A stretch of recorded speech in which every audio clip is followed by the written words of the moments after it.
Sridhar, you have spoken about giving privacy to secret lovers, but not to secret rebels. Tell us what is the framework that will, kind of define the legal and ethical distinctions that you're making in this particular context. And, something like this is, you're talking about you keeping the data within the country, and that is going to be increasingly critical for people in the coming years and time, isn't it?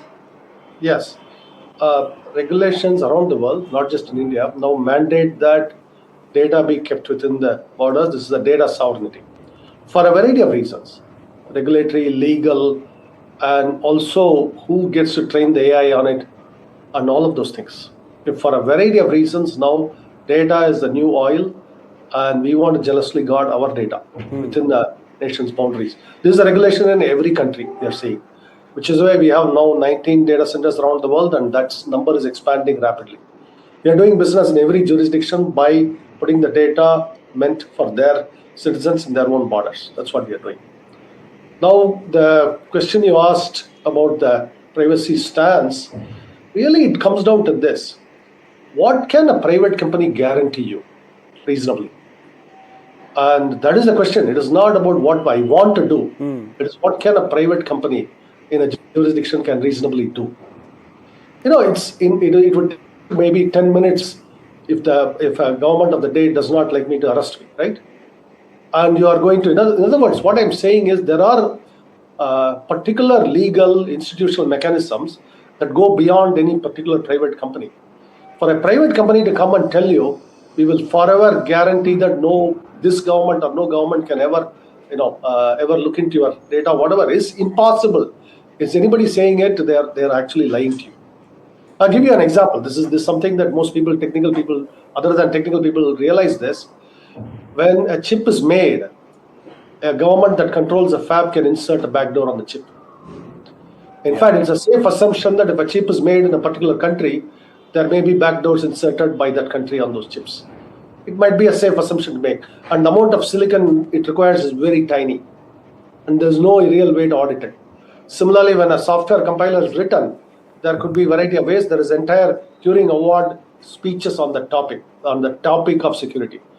In other words, the ultimate security is not just any piece of software. No matter who writes it, what genius writes it. The ultimate security is also institutional, legal, all the mechanisms, all of the law and the codes, all of that too. That's the point I'm making. And this, I've been saying it. By the way, the first time I made this point was in 2013 in America. It's not even in the Indian context. American customers asked us. I said, Zoho is not here to guarantee you that American government cannot do anything to you. No private company can do it. Just because we are in India, don't expect that we can somehow save you from your own government. That's what I call American customers. Good. No, that's a great point. And, Mr. Vembu, the truth of the matter, as we all know, is that all these big tech giants have made their hundreds of billions on user data, sir. On the data that they've been able to milk from all Exactly. users across the world. So the question to you would be that, is it a viable model to say that we are not looking to mine user data? Is that even possible, sir?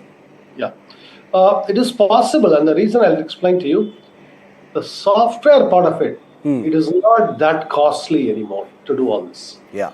To write a messenger, all of that. It requires brain power, but it is not. That's why I always say R&D is not expensive, but time intensive. It requires brainy people committed for a long time to do it, but this is not by itself. Unlike a fab, to build a semiconductor fab could be billions, tens of billions of dollar problem. To build a kind of messenger software is not multiple billions of dollar problem. Okay, that's the first point. And the second point is that there are many mechanisms to actually pay for this that does not involve violating users' privacy, confidentiality, any of those things, or mining the user data, as you put it. So that it doesn't have to be done. And of course, the profit potential would be lower, and that's okay. It still would be a profitable business. It just wouldn't make 50 billion, 100 billion in profit. I think that's perfectly fine. That's what I say.